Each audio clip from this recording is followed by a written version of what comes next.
Well, welcome everybody to this Facebook Live session where we explore the intersection between Christianity and science.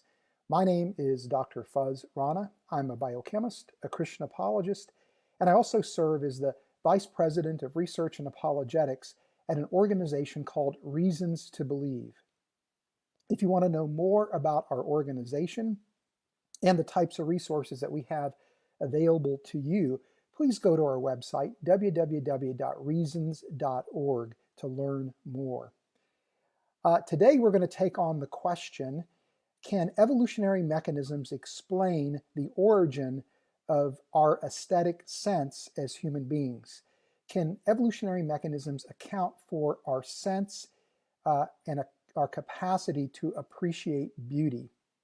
Now, one of the defining features of human beings is our capacity, again, to appreciate the beauty in the world around us. The world that we are part of is a beautiful world. And as human beings, we have the capacity to not only appreciate that beauty, but we have a desire to contemplate the beauty, to immerse ourselves within that beauty. And also on top of that, as human beings, we have a compulsion to create things that are beautiful ourselves. Things such as art or music. We sing, we dance, we create jewelry that we adorn ourselves with. We also tell stories and write stories about fictional worlds. This is all part of what scholars call our aesthetic sense as human beings. And it's interesting that in addition to trying to create things that are beautiful, we also enjoy contemplating and marveling at things that others have created that we deem beautiful as well. So how do we explain the origin of our aesthetic sense? How do we explain our capacity to appreciate and marvel and in turn create beauty ourselves?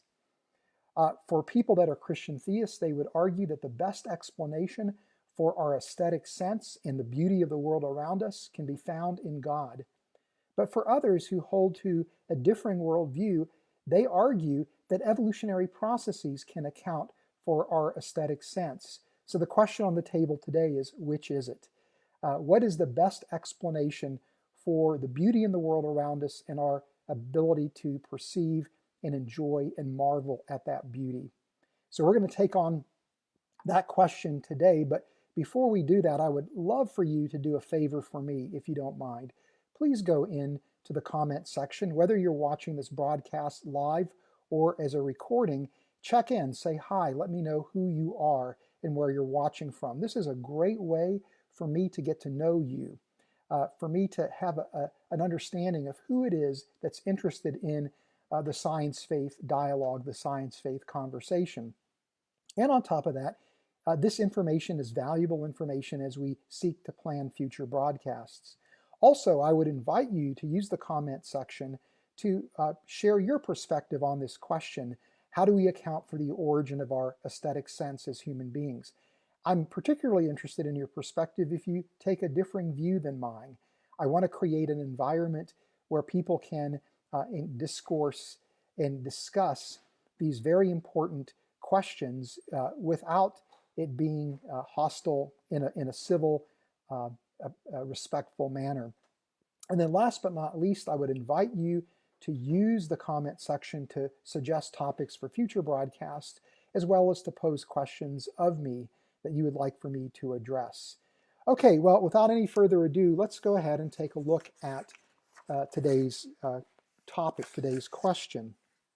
And I think it's safe to say that we live in a beautiful world. We live in a beautiful universe.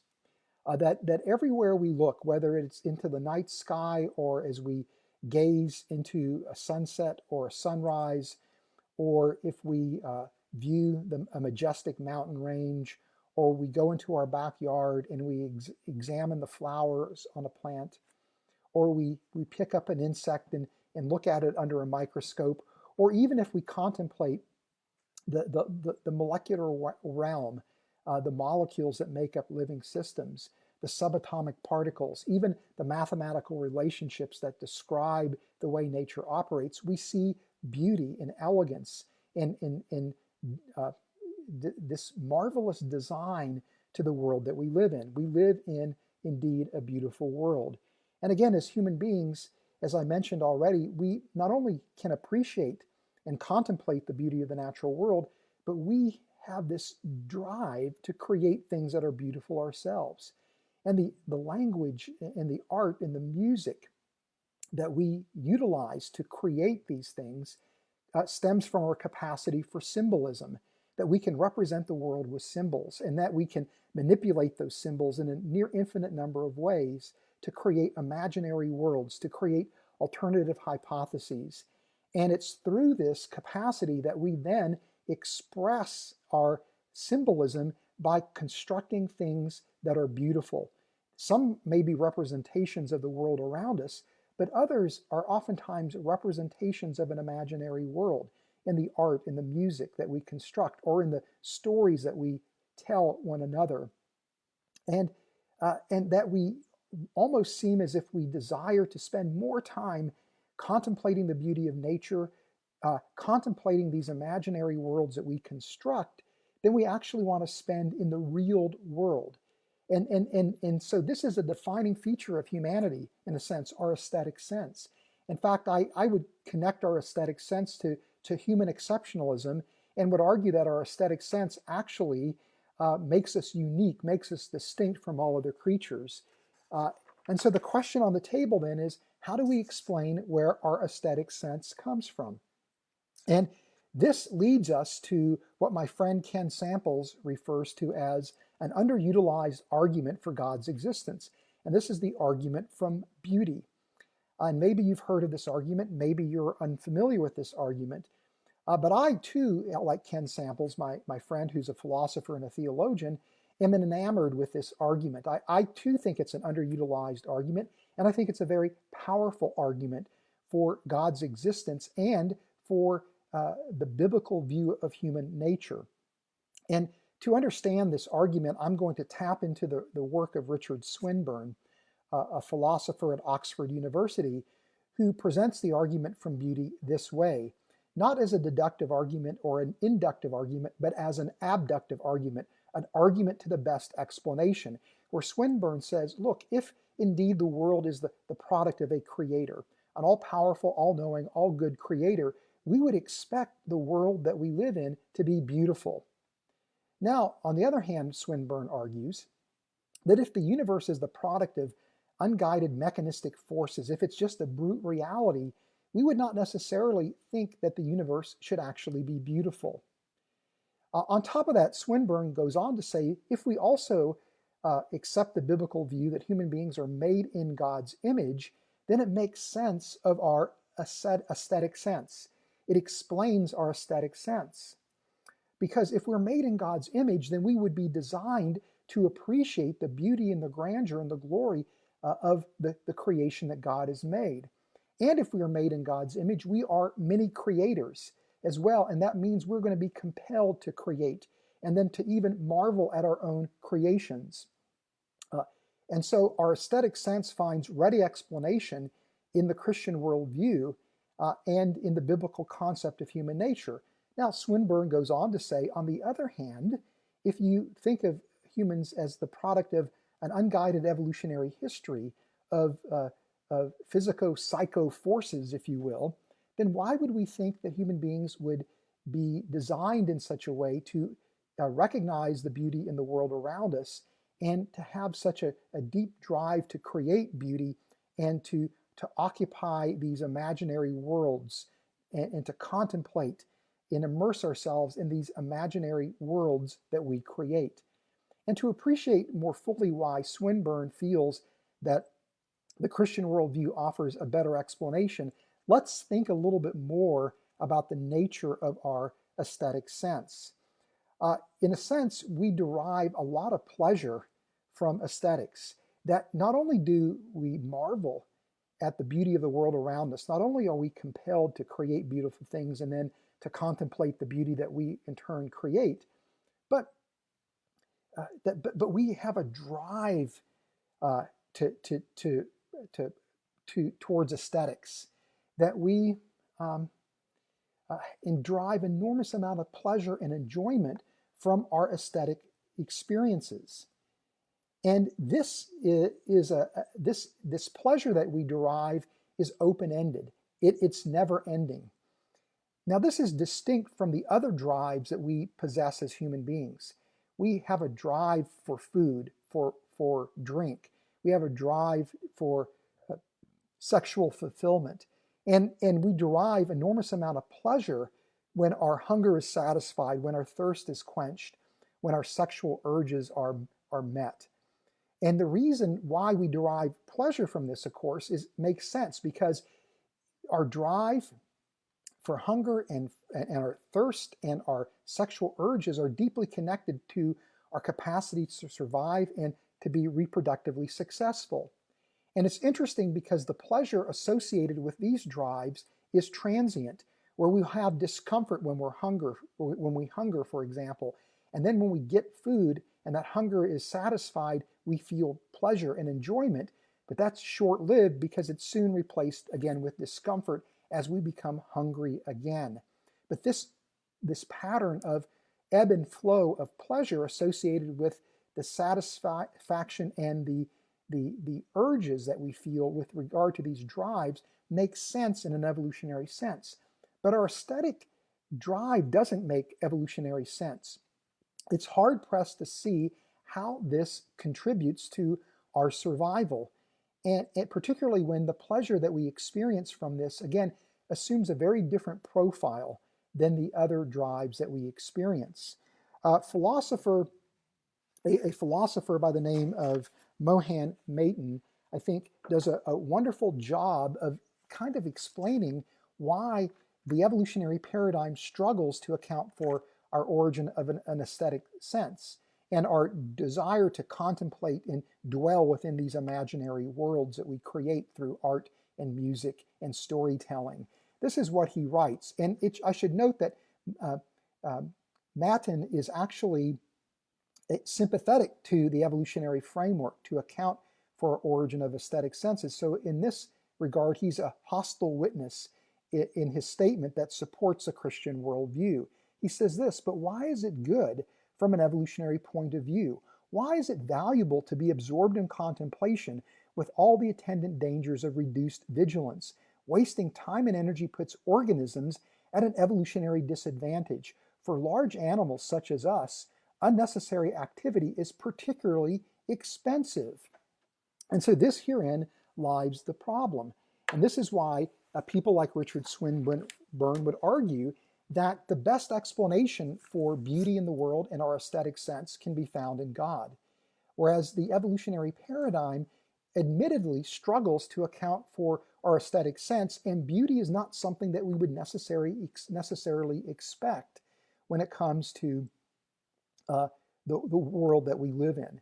Now, I remember a few years ago now, probably a year and a half, maybe 2 years ago, I posted an article or two that I had written laying out the argument from beauty and how I believe scientific discoveries can actually infuse energy and life and vitality into this argument from beauty. I was making the point that science has something to contribute to the argument from beauty. It's not just simply a philosophical or theological argument. And in response to that, a skeptic that I engage quite frequently on Twitter and on YouTube, named Agrippa, challenged me and said that there are actually evolutionary explanations that people have put forth for the origin of our aesthetic sense. And it's not really legitimate to say that the only explanation is, again, a one that requires the work of a creator. Now, to be clear, I'm not arguing that the only explanation for the origin of our sense of beauty is one that involves a creator. But what I'm saying is that that's the best explanation, and that's what Richard Swinburne is saying as well. But for somebody like Agrippa, who's a skeptic, he felt like the evolutionary models were completely sufficient, and we didn't need to evoke the supernatural. We didn't need to evoke the creator or concepts like the image of God. And so I have been spending some time previewing different evolutionary models for the origin of our aesthetic sense. And would like to essentially look at these models and offer an assessment of these different explanations for our origin of aesthetic sense, with the idea of trying to demonstrate that I think indeed the best explanation is one that is centered in God, that the evolutionary paradigm cannot truly account for our origin of aesthetic sense, our origin of an aesthetic sense. Now, when it comes to evolutionary models, there's not a singular explanation that's been advanced. There's actually multiple explanations that have been put on the table for our origin of an aesthetic sense. And these models are rather disparate. It's a diverse collection of models that all of which rely on different types of evolutionary mechanisms and evolutionary processes. And yet, as many of these models has been presented, they all can be grouped into three categories: an adaptionist approach, a byproduct approach, and a noise approach. These are the three approaches that I've seen, where the adaptionist approach says that our origin of an aesthetic sense actually has adaptive value. It actually contributes to our survival and reproductive success as a species. This is how evolution produced our aesthetic sense. The byproduct model says that our aesthetic sense is a byproduct of evolutionary processes that is associated with the evolution of other mental capacities that contributed directly to our success as a species, but that our aesthetic sense doesn't contribute to our survivability, but it rather is simply an evolutionary byproduct, an unintended consequences of an evolutionary process that generated other features of our mental capacity that did have indeed adaptive value. And so this category of models is inspired by the late Stephen Jay Gould and Richard Lewontin, evolutionary biologists at Harvard University, who talk about evolutionary spandrels or evolutionary byproducts as being a way to account for many features in nature where they appear to be designed, they appear to have a purpose, but at the end of the day, they are really just these evolutionary byproducts, unintended consequences. The third category of models says that our sense of aesthetics is essentially the product of evolutionary noise. That is, that when evolutionary processes produced human beings, just simply by chance statistical outcomes, certain neural networks were created that give us a sense of aesthetics, and this has really no value to us whatsoever. So these are the broad categories of evolutionary explanations. Now, when it comes to adaptionist models, I'm not going to go through every model that's been proposed. I'm just going to go through a few examples of these and just show you why I don't think these models work very well. For example, one very common adaptionist model that I've seen says that our aesthetic sense is essentially deeply connected to our survivability as human beings, where when we emerged as a species and we were living a hunter-gatherer lifestyle, there were certain habitats that would be ideally suited as environments to live in, and other habitats that would be less amenable to our survival. And so we would gravitate towards those habitats, obviously, that would be more amenable to our survival. But over time, we evolved this aesthetic sense where we derived pleasure and a sense of beauty from those environments that we found to be, again, most suitable for our survivability. And therefore, this was an adaptionist development. This was that our aesthetic sense is connected to our survivability. This is, again, a very common explanation that I see, or explanations that are some type of variant of this explanation. The problem is that as human beings, we are attracted and we marvel and we find beautiful environments that would be totally inhospitable to our life, our ability to survive, I'm sorry. So for example, we are enamored with these rugged, snow-covered landscapes that struggle to produce any kind of plants whatsoever. We are enamored with extreme weather phenomena. We are enamored by violent activity on the ocean or in seas or in lakes. We are drawn to things like volcanic eruptions and find them astounding and marvelous and beautiful. Or we're attracted to animals And we see these animals as regal and majestic, animals that are extremely dangerous to us to encounter. We find brightly colored poisonous snakes and poisonous frogs to be attractive. And so we seem to find more things that we marvel at, that we are attracted, that we see as beautiful, that are dangerous to us than are actually beneficial to us. And to me, this is, again, the problem that I see with almost every adaptionist model that I've seen put forward. Now, another idea would be the idea that our aesthetic sense is an evolutionary byproduct. And one of the more sophisticated models I see comes from our friend Mohan Mathur, who I quoted earlier. And he argues that as human beings, we have a capacity to perceive patterns in the world. And our perception of patterns is critical to our survival.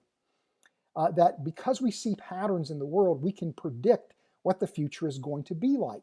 We can predict if certain environments are going to yield us with abundance of resources. Other environments are not going to be so productive and beneficial for us to be in. We can predict certain animals are going to be dangerous to us. Other animals are going to be beneficial to us. Our perception of patterns is critical to our survival. Now, Mathur argues, however, that while we intrinsically have this capacity for perception of patterns, it has to be developed in us as we mature, as we grow. And so this leads to what he calls perceptual play, where we practice through play detecting patterns in nature. And we find this enjoyable and pleasurable because it develops in us to our benefit, again, this ability to predict future events, which is again critical to our survival. And so he argues that our aesthetic sense is part of our capacity for perceptual play.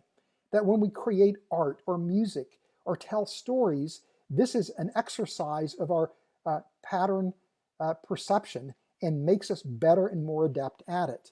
Interesting idea that very well could have some merit to it. However, there's a number of questions that I have. For example, why is it that our perceptual play, and particularly our sense of aesthetics, is actually more developed in adults than it is in children? And why is it that as adults we're more obsessed with aesthetics than we are necessarily as children? Now, you could argue that it's because our perception of patterns is more developed. But on the other hand, I would think that if aesthetics is really connected to perceptual play, it ought to be more prominent in us as children, and we most likely would lose interest in it as we became older and older. We do play as children, and play is the way that we discover and we learn about the world. But as we become adults, we have little time to actually play. And it's something that we no longer find pleasurable because we're so obsessed with actually taking the lessons that we learned from our play and then implementing them so that we can survive, so that we can actually be successful. And so you would think that if our aesthetic sense is actually connected to perceptual play, it ought to wane as we become older, not become more pronounced. And in fact, what we see is that adults, again, are not only obsessed with aesthetics, but we devote enormous amount of effort to move beyond basic skills in aesthetics to actually becoming experts. We want to become expert artists. We want to become expert storytellers. We want to become expert musicians. And this requires an enormous amount of devotion of time and energy and effort that could be better spent actually pursuing things that would lead to our survivability. And so to me, the fact that aesthetics is so critical to us as adults seems to undermine this explanation of Mohan Mathur and this idea that this could be an evolutionary byproduct. And another critique of the idea of our aesthetic sense being an evolutionary byproduct is actually shared with the idea that our aesthetic sense is just simply the result of a noisy evolutionary process. And that is the fact that we are dominated by our lives are dominated by pursuit of aesthetics. This is what two evolutionary biologists have said by the name of, let's see here, John Tobey and Leda Komides.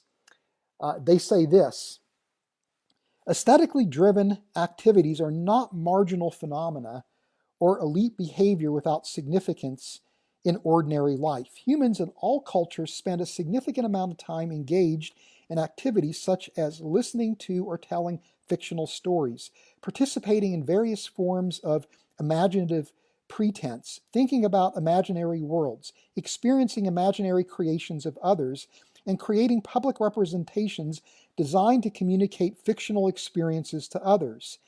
Involvement in the imaginative art appears to be intrinsically rewarding without any apparent utilitarian payoff. In other words, if indeed uh, our aesthetic sense is an evolutionary byproduct, if indeed it's just simply the outworking of evolutionary noise without any kind of real purpose, this is problematic, because it's not like this is, again, uh, incidental activity that we engage in.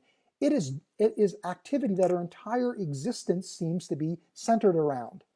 And so you would think that if that much effort is devoted to aesthetics without there being any kind of evolutionary payoff, that even though it may not have any kind of advantage to us, that the evolutionary process would eliminate it, would weed it out of the human makeup. It would minimize the influence that aesthetics has in our lives. And the fact of the matter is that because, again, it has questionable survival uh, uh, value to us, but it's so prominent in our lives, says that it's not genetic noise or it's not an evolutionary byproduct. You'd expect natural selection to minimize this, to weed it out. So the bottom line is that every approach that you see to account for the origin of our aesthetic sense from an evolutionary standpoint comes short. It falls short. It's not very compelling.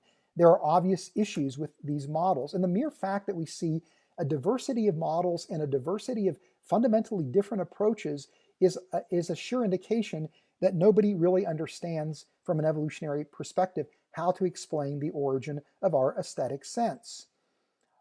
And so this is why people like Swinburne would argue that the best explanation is one that involves God. And that if God indeed is an all-powerful, all-knowing, and all-good creator, and indeed human beings are made in his image, our aesthetic sense finds natural explanation.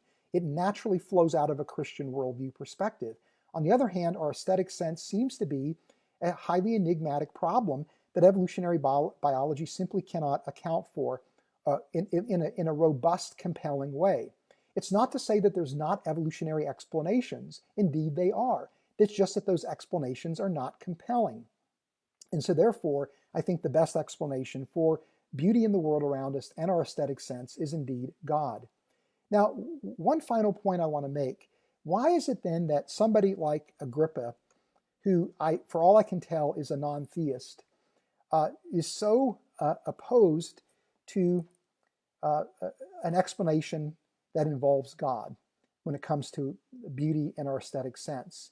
And to me, I've come to appreciate that when we argue to the best explanation, that our worldview actually plays a critical role in what we determine to be a good explanation or a bad explanation. If you have a theistic worldview where you're open to a creator's role, existence, and involvement in the world that we live in, and that if you take the view that human beings are made to be in a relationship with that creator as part of your worldview, you would be open to two different categories of explanations for things like our aesthetic sense. Could it be an explanation that's rooted in God, or could it be an explanation that's rooted in some kind of evolutionary mechanism? Both options are available to you as a theist, and you have the freedom then to really genuinely pursue the best explanation. However, if you have a worldview that rejects the supernatural, that rejects God, that denies human exceptionalism, then you only have available to you evolutionary explanations. And so those are going to be the explanations that you find to be the best explanation, where it's not so much that you've evaluated theistic explanations and have rejected them, but rather it's that you don't even allow them on the table as being possible explanations. And so our worldview really does influence what we consider to be the best explanation. And so this, I think, is a helpful insight that maybe can be used for people that are theists and non-theists to begin to have more meaningful dialogue on questions about God's existence and different arguments that are being offered for, again, God's existence and arguments about our nature as human beings. And so hopefully this insight actually progresses, again, the dialogue in a much more meaningful way. And so at the end of the day, I think that at minimum, the Christian worldview does provide a robust explanation for the sense of beauty in the world around us, which means it's rational to believe that there is a creator that's responsible for our world, and it's rational to think that we are exceptional as human beings in ways that align with the image of God concept. I'm going to go ahead and bring things to a close now. And again, I would invite you in the comment section, whether you're watching this live or as a recording, to offer your thoughts about the argument from beauty and evolutionary models for the origin of our aesthetic sense. Also, suggest topics and questions for future broadcasts if you would like. And please take a moment to check in, say hi, let me know who you are. I really want to get to know you better. Until next time, I'm going to leave you with this thought. The more that we know about science, the more that we have reasons to believe. I just pray that each and every one of you stays healthy and safe and in good spirits. Until next time.